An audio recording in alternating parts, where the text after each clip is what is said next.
Network Saturday Action Rally, coming to you live on WLIB 1190 AM. We're streaming to you across the country on a number of platforms, including National Action Network and Facebook. We're live right here in the House of Justice without an audience, 106 West 145th Street. Call somebody, tell them the action is on the air. In the 10 o'clock hour, we'll be live on the Impact Television Network. But right now, wherever you're listening from or watching, put your hands together for the president and founder of the National Action Network, the Reverend Dr. Al Sharpton. Thank you and good morning.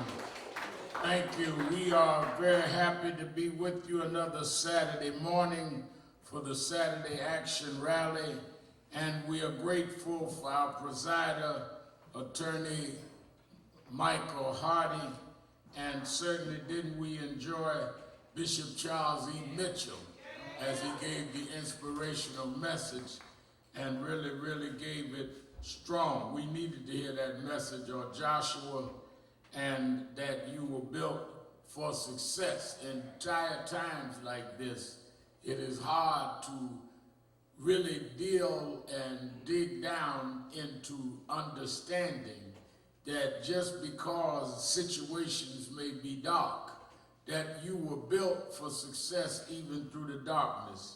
And we enjoyed Bishop Mitchell's statement and his inspirational message, I should say. Let me also at this time give a happy birthday to Sister Ward, who is a lifetime member. May 26th is her birthday, and we are grateful, Sister Word, your birthday.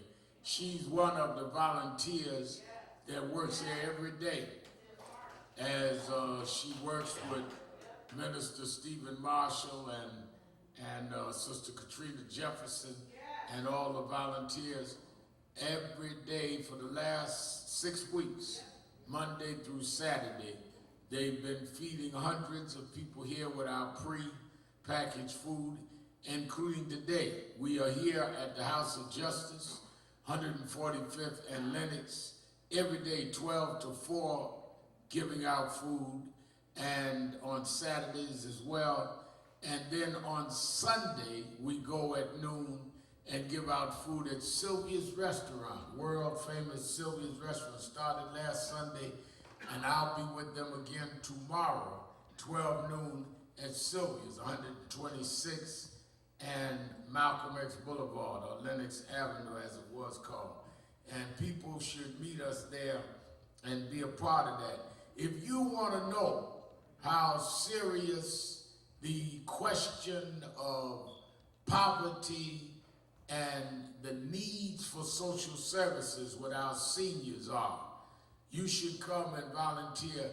If you just look at the people that come, stand in the rain if they have to, 6 feet apart, just to get meals. People don't go through that unless they need that. And some of them are homeless, some of them are just seniors that don't have food in the house, and they're not homeless or broke, but just need food. Either way, we are providing that here at the House of Justice. Certainly our partnership with the World Central Kitchen and at Sylvia's with CARE and the Hutchins Foundation. And then across the Hudson in Newark and in Irvington, New Jersey with Minister Reverend Steffi Bartley, pastor of New Hope Baptist Church, and he's also the regional director of National Action Network. He's our New Jersey chapter president. We're grateful for their work.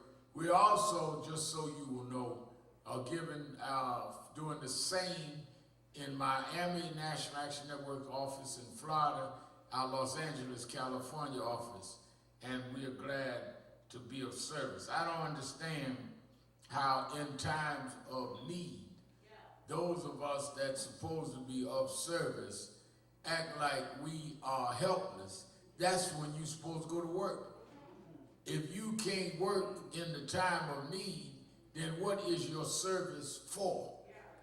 And that is why we have been able to do this, and that is why our partners contacted us and said, we want to work with y'all to alleviate what is going on in terms of at least providing food and other things. Now, let me say this, and I want to stress this, that it is important you understand that this pandemic, as they flatten the curve in some parts of the country, that as things flatten and start gradually going back to what they call normal, that is only half of the challenge.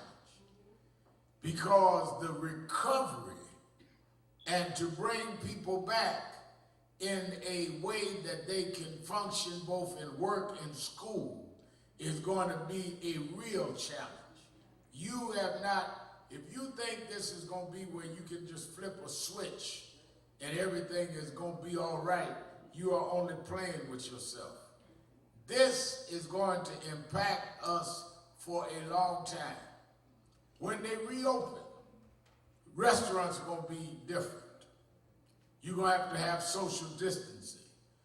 When you reopen, everybody that had a business is not going to be able to sustain the business.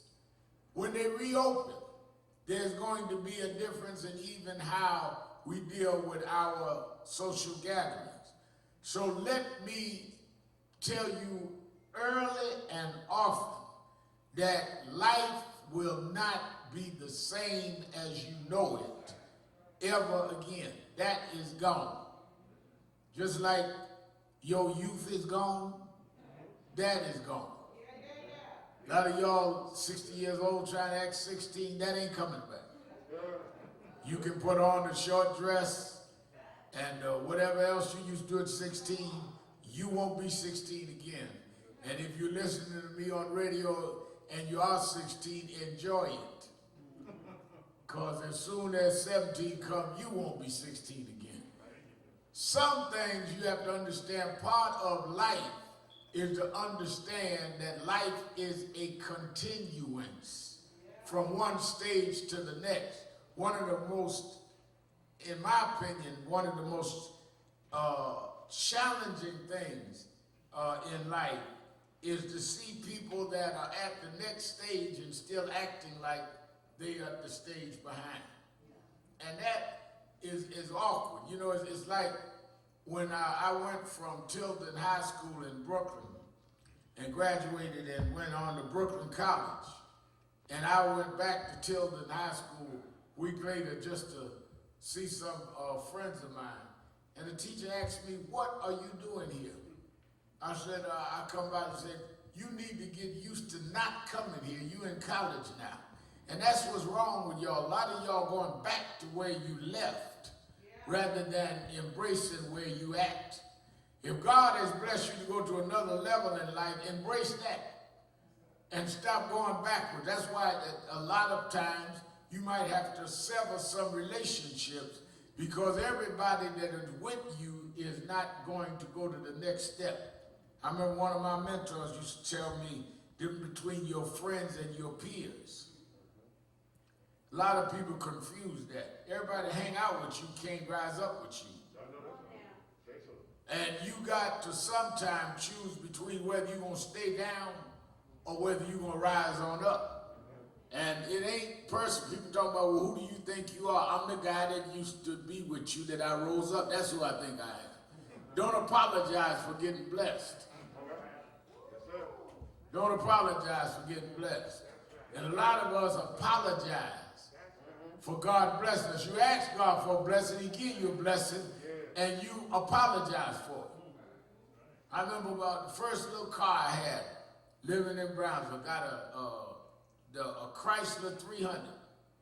And everybody, oh, boy, preacher got a car now. It's about 17, 18. I said, yeah. And folks wanted me to park the car and ride the bus with them. No, God blessed me with a car.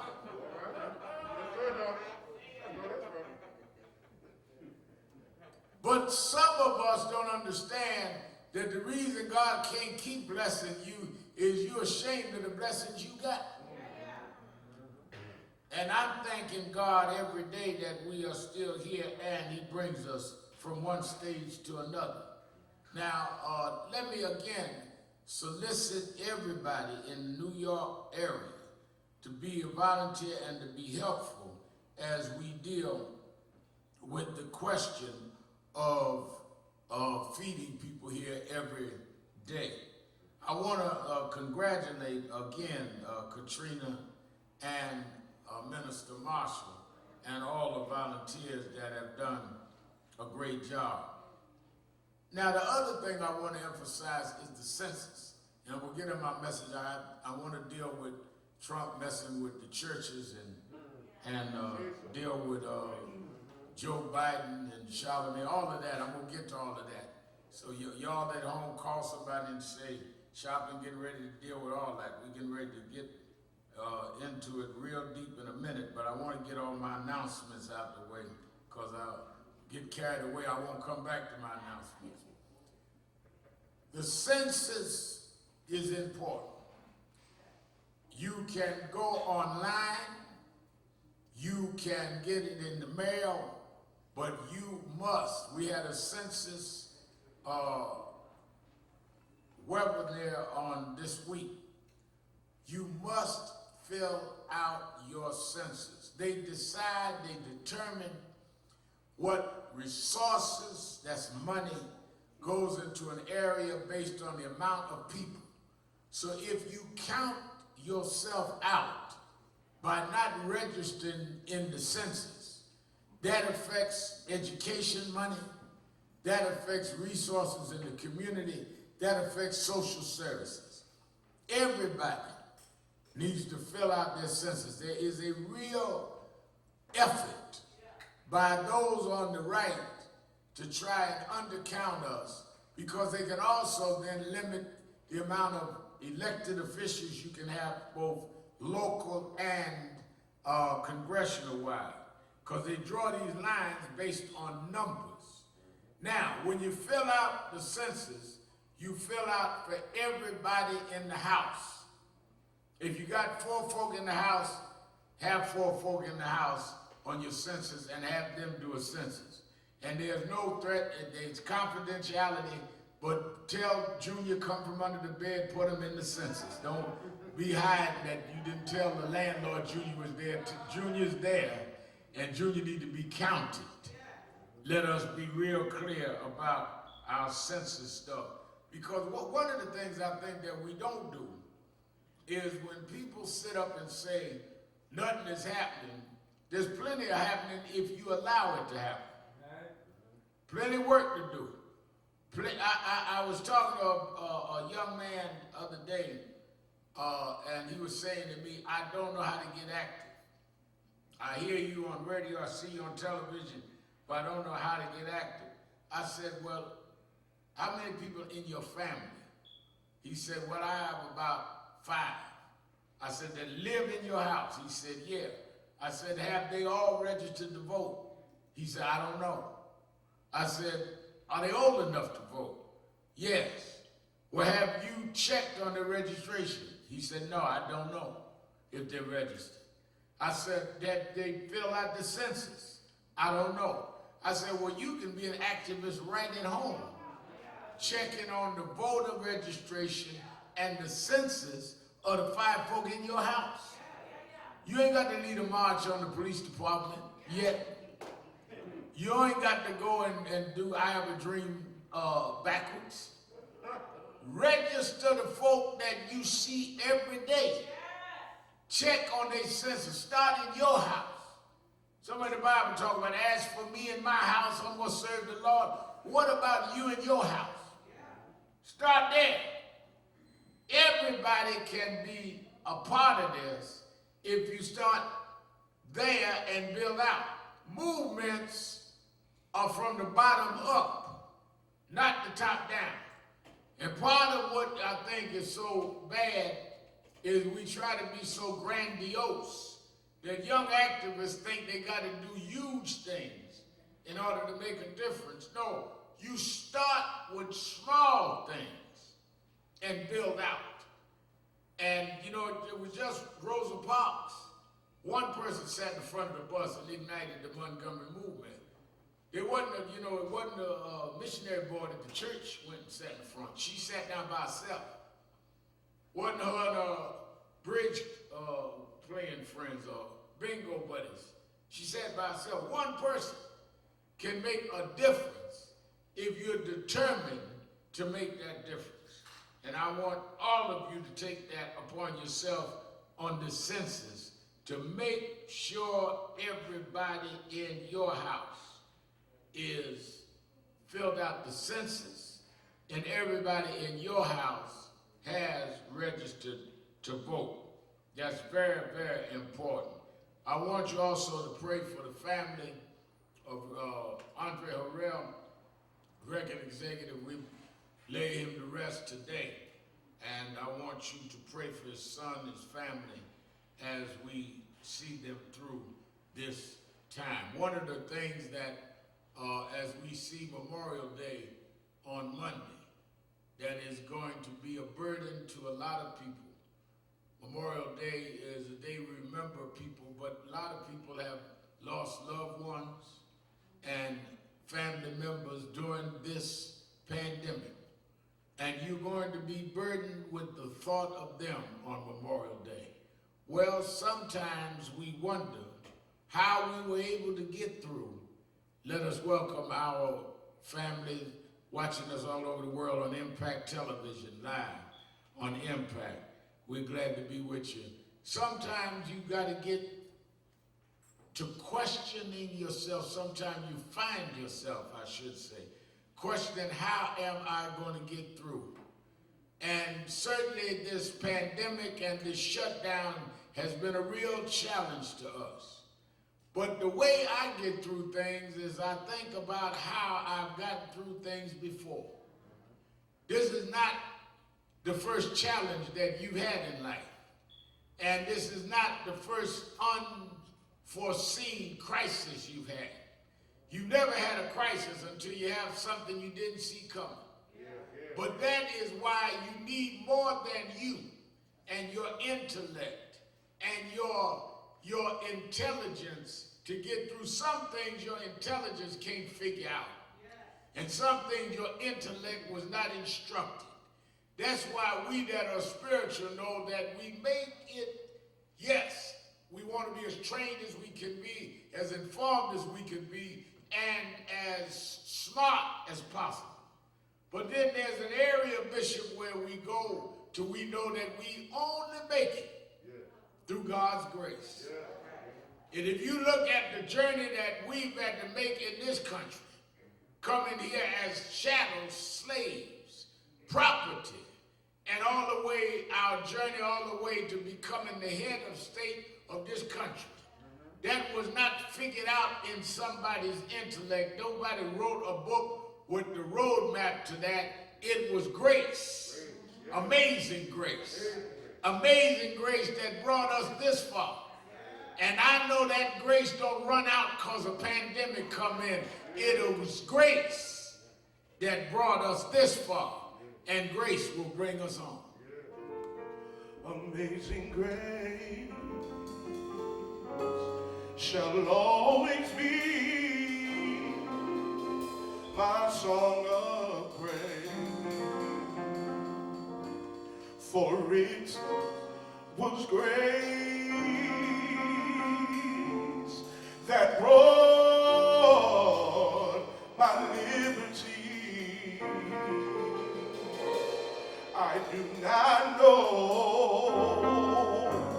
just why he came to love me so, but he looked beyond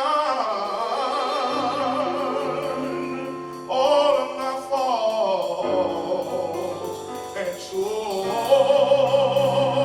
my need. Amazing grace shall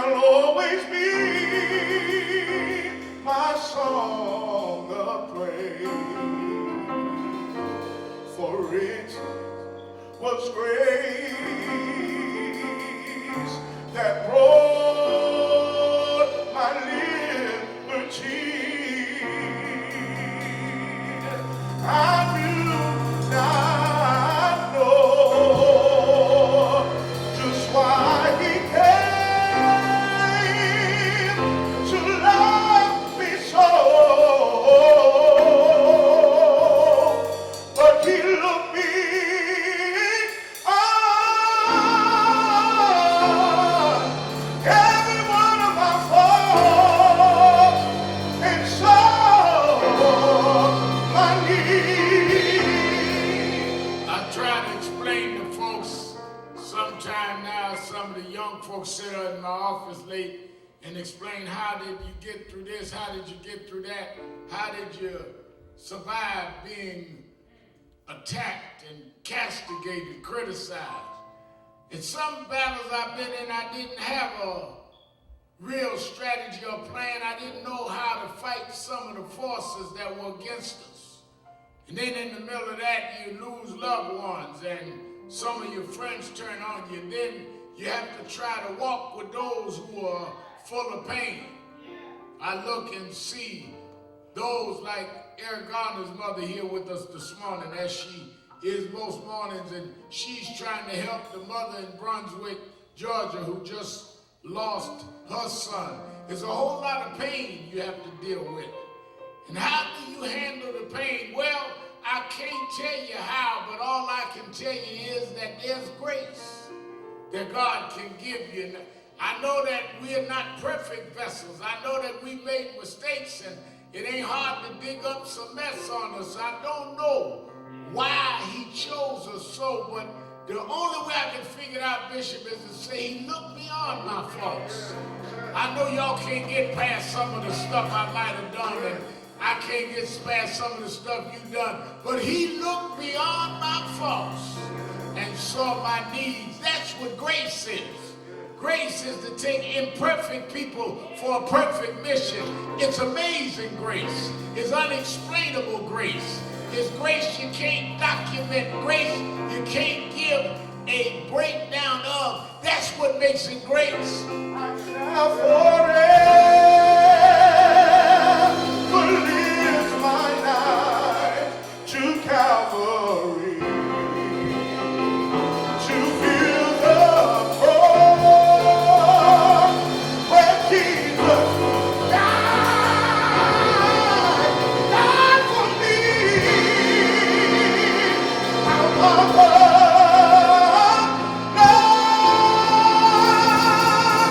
that brings that heart, my fallen soul. He looked me on,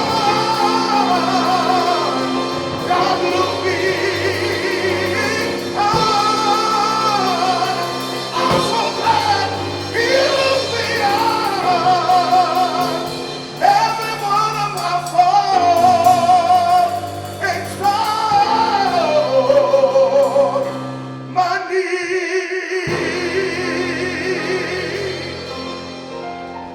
Minister Tyrone Richardson. Monday is Memorial Day. Let me tell you, Memorial Day did not just happen. Memorial Day started in the 1870s after the Civil War, which ended in 1865. They began in South Carolina to commemorate the Union soldiers and the soldiers that died to keep this country as a united country. They also had those that would commemorate the Confederates. And over time, they called it the Decoration Day. And it expanded to those that had served in the military in any capacity. The reason I bring you back to the origins of it is a lot of us take Memorial Day and don't even think about what it started and what its meaning was. It was not designed as an unofficial day to start the summer. It was not designed to go out and lay in the beach to get a tan on your tan. It was not designed to be eating food that you know you should not be eating or drinking beverages you should not partake of. It was remembering people that gave their lives believing in a nation that sometimes didn't even believe in them. Let us understand that from our community, the blacks that died in the Civil War had to be freed from slavery to become soldiers. Can you imagine that one day you are a slave, a property, working for no wages, no rights that anyone had to respect? Your wife and your children can be violated and you couldn't call the law. Your wife and daughter could be raped and you couldn't even turn in the rapist.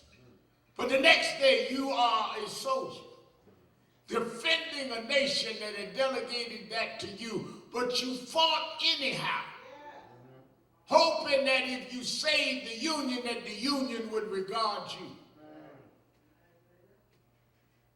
Then you go on from there into 100 years of Jim Crow, where World War I, World War II, the Spanish American War, all those wars, blacks fought in segregated armies, where Victor Payne, you would go out and do the same risk of life as whites, but you couldn't sleep in the same places when you got back.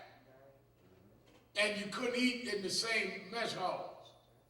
And you wasn't paid the same. But you fought anyhow. They do movies now, the Tuskegee Airmen. I knew some of them. Dr. Roscoe Brown, who died. Percy Sutton, who was the borough president of Manhattan and went on to be a media titan. I did the eulogy at his funeral. These were Tuskegee Airmen that went on and fought in the segregated time. I'm talking about the ones I knew. The fact is that they showed a patriotism that others did not show because they had to stand for something that didn't stand for them. That's who we ought to think about on Memorial Day. So I want y'all, as we deal with Memorial Day, to know that there is a different approach to the celebration than many of us have dealt with. And let me also say this, and I want y'all to get this. President Trump announced yesterday that he is calling on all churches and houses of worship to reopen. And he said that they are essential workers. And if the governors tried to interfere, he would override them. Now, first of all, there is nowhere in the law that President Trump can override them. So before you get your keys out, Reverend, and go to open your church, Trump has got you in trouble. Let me let you know that now. He ain't gonna do nothing to help you. He can't override nothing. He done got you again like he used to get the folk he sold condos to. There is no override nothing. But more important than that is that if the health officials are saying that we are still not to the point of having mass gatherings safely, you cannot say that God made you the shepherd over your sheep if you're leading your sheep to slaughter. Say so. Say so, Doctor. Say so. The question is whether you are going to be a minister that is anointed by God or whether you're going to be a preacher appointed by Trump. I mean, I want to know who called If Trump called you, open up tomorrow. If Trump can pardon your sins, open up tomorrow. If Trump can heal you when you're sick, open up tomorrow. If Trump can make a way out of no way for you, open up tomorrow. But if you are dependent on God, and if God called you, and God anointed you, and God made a way out of no way, then don't violate God by putting his children in danger. That's why there are shepherds to look out for the flock. And, you know, Jesus talks about that parable about if one was astray, you go get that one. That shows you how much you're supposed to be diligent in your duty, that you'd even go for the one lost sheep. So how you gonna let some politician tell you to risk all the sheep? It is abominable for this man to tell folk with no health change in terms of the health analysis by the experts to open up tomorrow, otherwise I'll override it. The reason he's doing it is because he's trying to move this country quickly back into looking like this is over, because it's hurting his re-election. And he will sacrifice anything in order to do that. That's why Monday night on Memorial Day, I want y'all to get this, Monday night on Memorial Night, 7:30 to 8:30 Eastern time, just 1 hour. We have 4 of the great figures of our faith community that is doing this faith in action with us on Facebook Live. They'll be live, I'll be moderating, because I want to talk about what we ought to be doing as women and men of faith during these times. And we did it last month, and we had 130,000 people on live. And I expect more than that, because this Monday night, 7:30, go to Facebook, go to National Action Network's page, Facebook Live. My guest this Monday night, Memorial Night, is Shirley Caesar, the Queen of Gospel. Is Bishop Noel Jones from Los Angeles, California. I talked to Bishop Jones last night. He's fired up. He's already telling me he want to talk about what he want to talk about Monday night. Reverend E. Dewey Smith, and he's a great, great preacher out of Atlanta. Many of us know him. And our chairman, the pastor of Grace Baptist Church in Mount Vernon, Reverend Dr. W. Franklin Richardson. You need that hour. I don't care what you do on Memorial Day, stop at 7:30 that night for 1 hour and find out how we ought to be dealing in the faith community. And tell all your friends, if you're going to the beach, you be back by then. It's dark, sun going down. If you're going to do a cookout, turn off the boogie woogie and turn up Facebook Live, National Action Network on Monday night. It is very important because Trump wants us to go and play politics with the pulpit. Bishop Mitchell, it bothered me so, because what I want to understand is, if you open up and have service tomorrow, what is the opening prayer going to be like? Lord, I thank you for giving me life. Therefore, I'm going to recklessly risk it. Yes, yes, sir. Say it up. How you going to thank God for life that you are risking needlessly? I mean, what are you doing in church but risking life to thank God for life? Praise God for bringing me through. Therefore, I'm going to go flirt with danger. So why don't you just go home and turn on the gas and stick your head in the oven and ask God to deliver you from that? When you stuck your head in, the oven wasn't bothering you, the gas wasn't on. You went and did it to yourself. Well, that is like going out before it is clear that they have dampened this situation to where it is safe. I'm calling on all ministers to reject what this president has said, and all governors to reject this. We are not ready in a condition in any of our communities that has been in any way established by health experts to go back to mass gatherings in churches. And I would hope that we would all act accordingly. You know, somewhere I read in the Bible, Bishop Mitchell, Jesus, I come to bring you life and more abundantly. Did he say that? Yes, he did.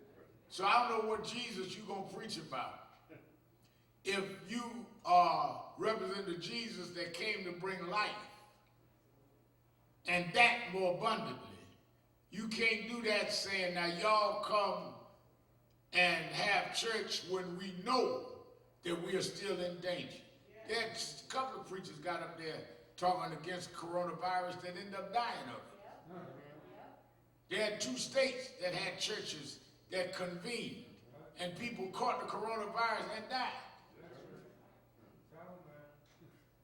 Let me tell you something. There is a point where you stay in because God would deem it that you stay in. Let me give you 2 examples, and I'm going on to deal with Joe Biden and Charlemagne before I run out of time. In the Bible, I was reading about how when God told Noah to build an ark. Now everybody thought Noah was crazy. But God told Noah, that's why I like what Bishop Mitchell was talking about today in his inspirational message. You got to understand, if God tell you something, you were not on a conference call. He wasn't talking to everybody. So if people don't understand what God told you, it's because God wasn't talking to them. I ain't got to check and get no cosigner on what God told me, because God was telling me. God told Noah, build an ark. Why? Because it's going to rain 40 days and 40 nights. And I want you to build an ark, take your family and 1 and 2 of each animal and put it on the ark. Now, Noah didn't go check with the weatherman. Noah didn't go into the meteorologist. He didn't see if Al Roker was going to see 40 days coming. Noah knew that if God said, who controlled the rain, who controlled the elements, if God said it's going to rain 40 days, that based on his connection to God, he operated in faith and built the ark. And that's what too many of us are doing. God tells us something, we checking with everybody else. If God getting ready to have a breakthrough, that means everybody else is not up to speed with that, because you're getting ready to break through something that ain't never happened before.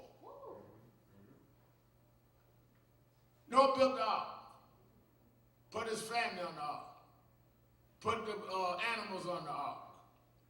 And as they kept going, rain 40 days, rain 40 nights. And when the rain stopped, Minister Marshall, they did not know it was over till they saw the dove. Well, that's right. That's right. You're right. Is that right, Bishop? You're absolutely right. And I'm telling y'all, don't open up the church till the dove comes. Yes, sir. Yes, sir. It ain't over yet till we see the dove come. Yes, sir. Second thing I read about in the Bible was when God got ready to free the Israelites. Bishop talked about it this morning. Mitchell, the warning was that, all right, I done put a few plagues on Pharaoh. Pharaoh trying to be hard-headed. Pharaoh won't succumb to the truth. I'm going to let the death angel out. And the death angel going to ride through Egypt. And the death angel is going to take the firstborn of every household that doesn't have the blood of the lamb on the doorpost. And when the death angel rolled, we've been through viruses before. The death angel was like a virus. But some folk were covered because the blood was on their doorpost. Don't go outside trying to mock the death angel. Just put the blood on your doorpost. Don't try to rush and get ahead of things. Put the blood on your doorpost. This virus done took the rich and the poor, famous and the unknown, educated and the illiterate. Somehow God spared you. And somehow God spared me. You ought to ask yourself, why did God spare me this time? As we bury our loved ones, we should ask God, why did you leave me? And work on that. It ain't that you've been that good. It's not that you've been that righteous. It's not that you've been that infallible. For some reason, God spared you. You need to find that reason and serve that reason. Let me go into yesterday. The presumptive Democratic nominee, Joe Biden, went on Charlemagne the God, the Breakfast Club, show I do often. And all Charlemagne the God did was raise questions of him that all of us raise. What is going to be the agenda? What are you going to do for blacks, since you're asking for black votes? What no difference than when I had Joe Biden on my show 4 weeks ago, or when we've had him at National Action Network and other things. Yes, we had problems in the 90s. Now, Joe Biden does have a record. And Joe Biden has done things that he can stand up for. 8 years of President Obama, I was in the room. Many times Joe Biden stood for what was right, said that the 94 crime bill that he helped to champion, that was wrong and led to unintended consequences. And I marched on it in 94. But Joe Biden and nobody else has a right to say that you ain't black if you have to choose between me and Trump. He said himself later that was cavalier, he shouldn't have said that. But let me say this, and nobody should act like Charlemagne the God was trying to jam him. Charlemagne the God was doing what he's supposed to do, and that is raising the questions. You go into any community, they're going to ask you what you're going to do about their community. That ain't being pushy. That's making good sense. I'm going to vote for you. I want to know what you're going to do for me. You know, I see all the press, well, in a combative interview. What combative? It was sensible. But when black folks seem to raise our interests, they act like something's provocative about that. Something out of the ordinary about that. It is our duty to do that. And we need to keep doing that. Now, Biden has a record that I think he can run on. But he needs to say that and not be given to this kind of out-quip somebody. The other thing I think is that we need to see the Democratic Party put down what it is they're going to do to protect our vote. That does not mean that we are not going to vote. We have to vote for our interests. But we need to also let folk know they can't win without us. That there is something that we expect for our vote. They can't win without us. And we need them for change. So they need us, and we need them if they're about change. We're in the jaws of a pandemic where blacks are going to be unemployed at a higher rate than anybody in the country. In good economic times, we were doubly unemployed. Even in a pandemic, look at the glaring racial disparities. Blacks, 3 to 4 times more found positive with the virus, dying 3 or 4 times more than anybody else with the virus. They put out a stimulus package, and we got less than 1% of the contracts. Last week, Magic Johnson announced, with our help, he said that we facilitated it.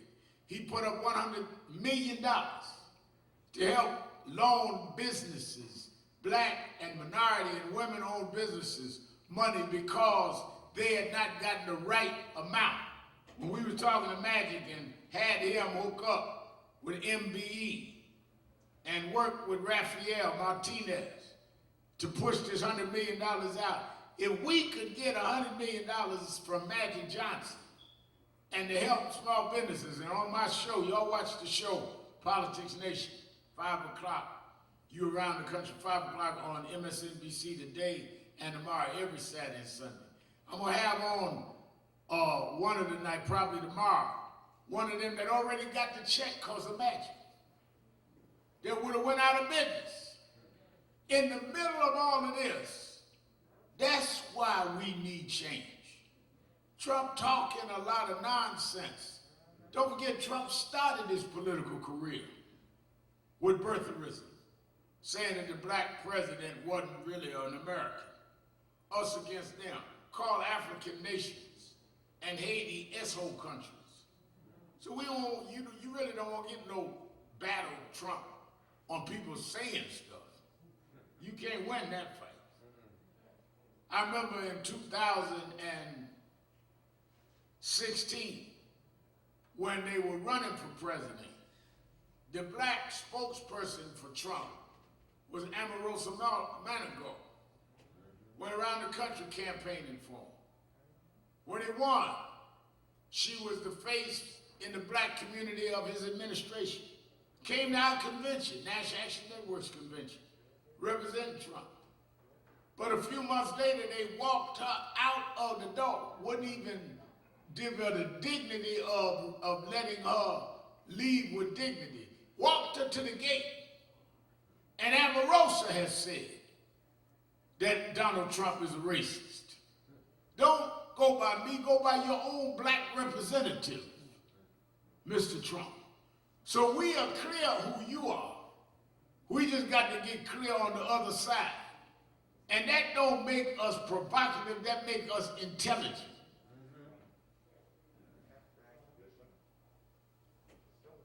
Right now, we deal with this case in Brunswick, Georgia. The real point everybody keep missing is Ahmaud Arbery was killed February 23rd. It didn't break national for 2 months. When they called us to get involved, Attorney Merritt and Ben Crump, we did not even know about the case. He had been dead for almost 2 months. We then got involved in the case. Ben Crump got involved in the case, started going national. And that's when the video come out. Now watch this. Video showed an absolute ambush and killing of him.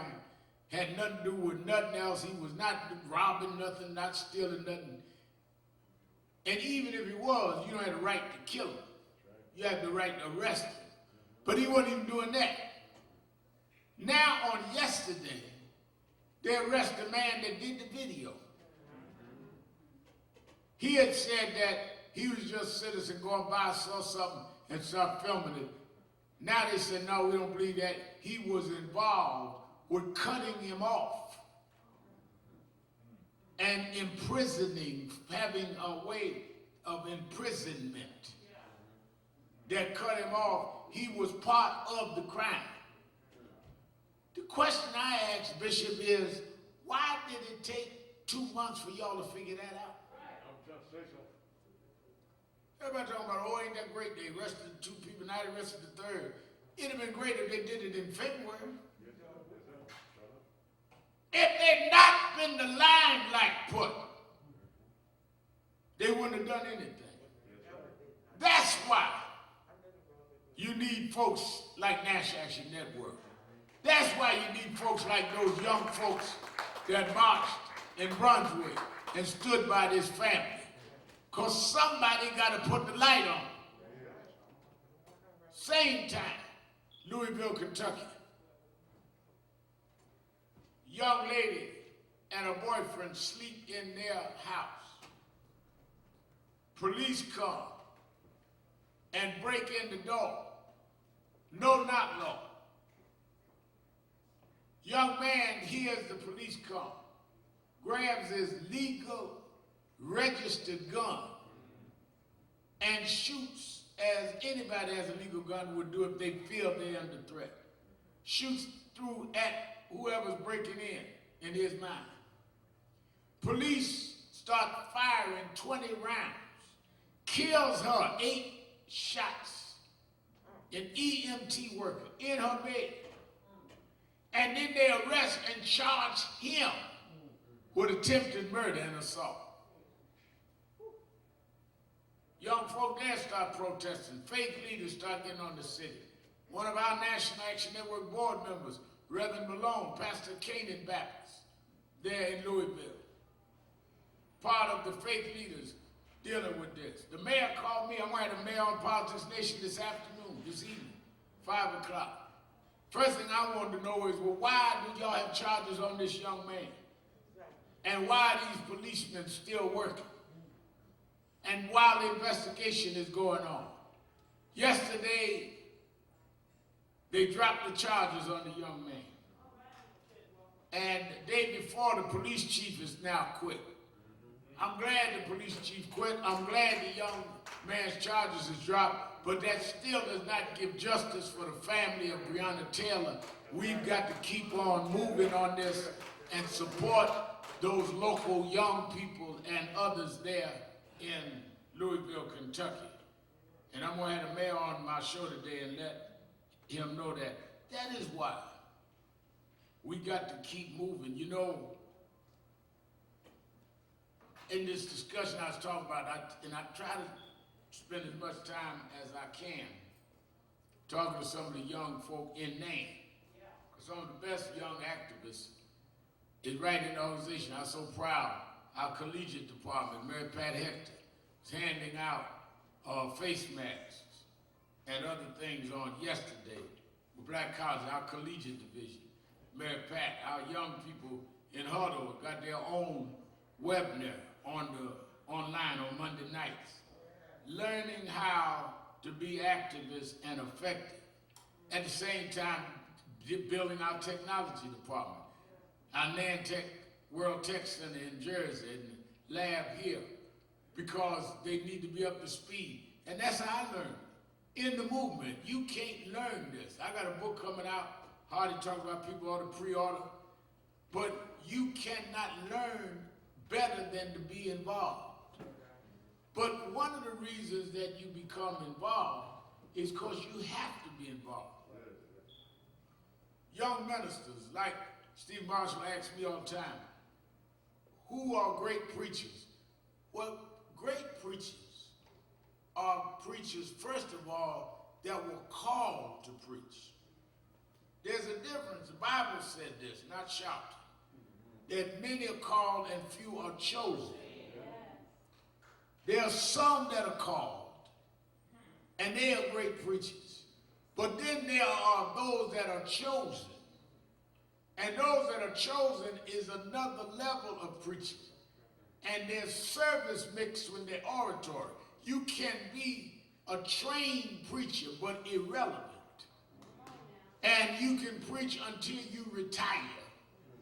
And until somebody gives you a soft landing, they call it. You know, you work out. I was somewhere, Bishop, and they were talking about the pastor was getting ready to move on, and they were interviewing people to be the new pastor, and they wanted to know what their package was. So I asked, well, what is a package?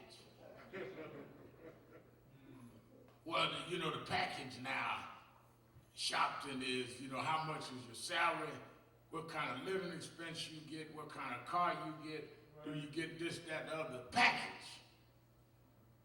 And that, all right, I got that. People got to take care of their family.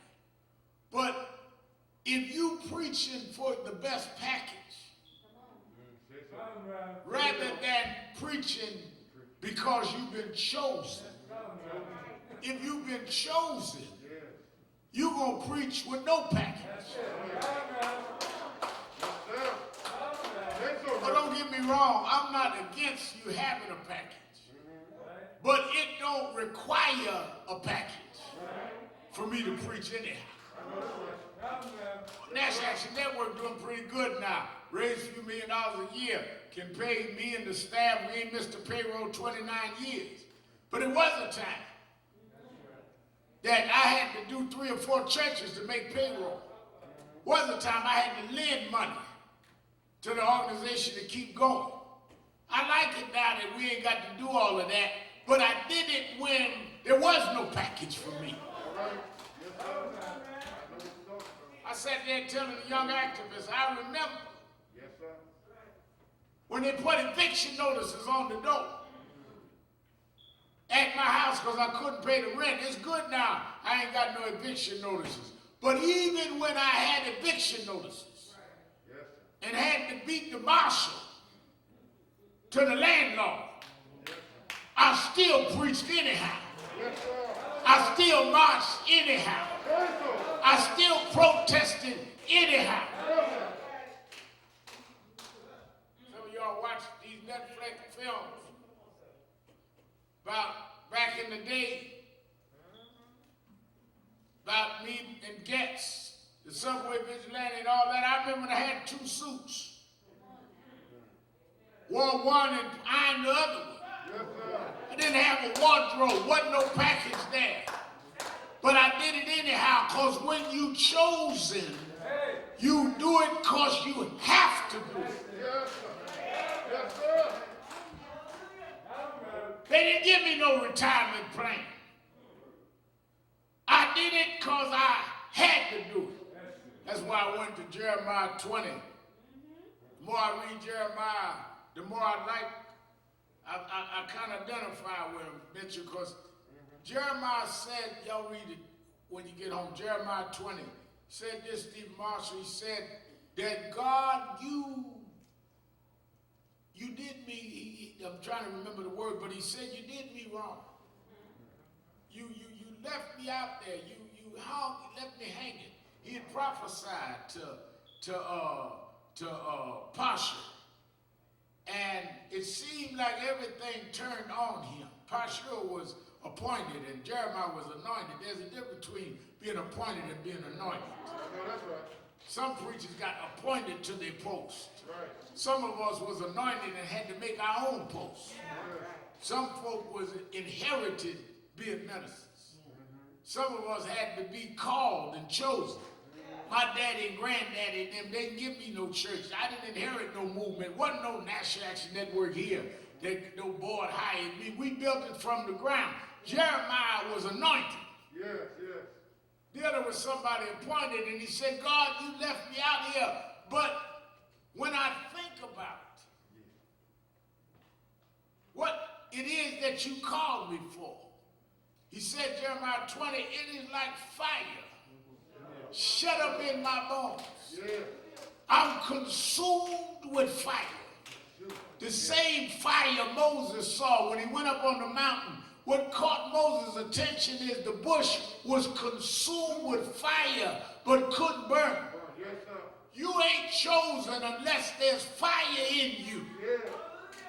That you can't help it because there's fire shut up in your bone. You'd like to do something else, but there's fires in you.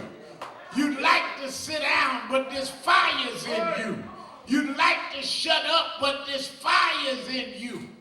I'd like to just go on and do my radio and TV show, but I got to go to Brunswick, Georgia, because there's fire in me.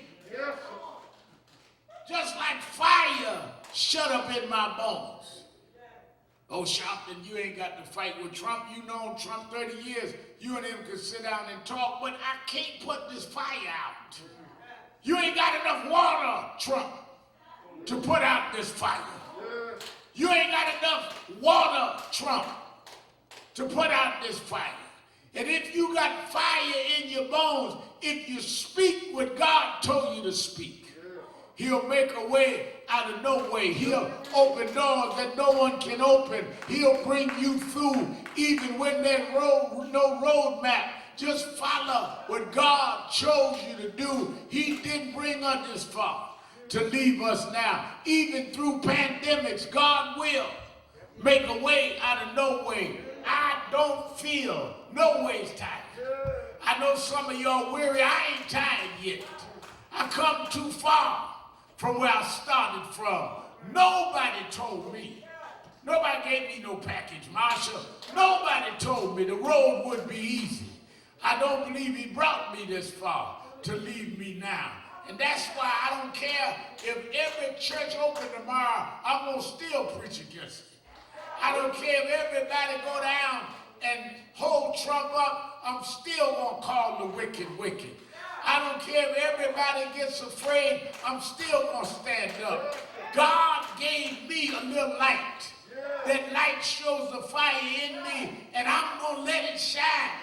I'm going to shine in Staten Island for Eric Gardner. I'm going to shine in Brunswick, Georgia for Ahmed Arbery. I'm going to shine in Ferguson for Michael Brown. I'm going to shine in Trayvon Martin in Florida. This little light of mine, I'm going to let it shine. Let it shine.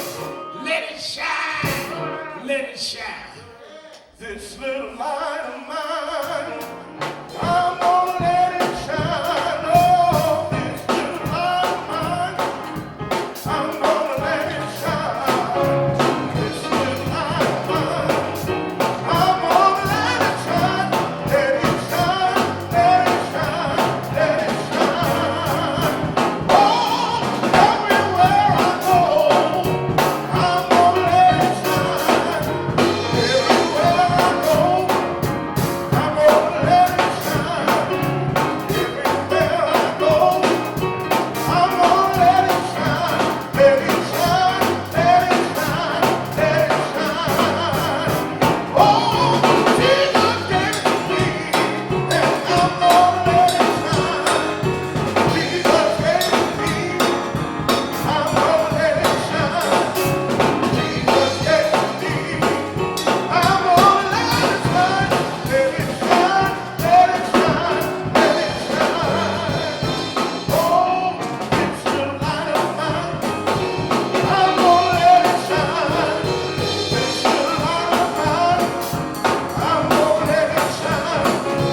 It's the light of mine, gonna let it shine. Let it shine, let it shine, let it shine. Let me say as we go off the air, don't forget today and tomorrow 5 o'clock, you in Radio Land watch Politics Nation with Al Sharpton live at 5 on MSNBC. I'm going to deal with the Louisville crisis. I'm going to deal with the churches should close tomorrow.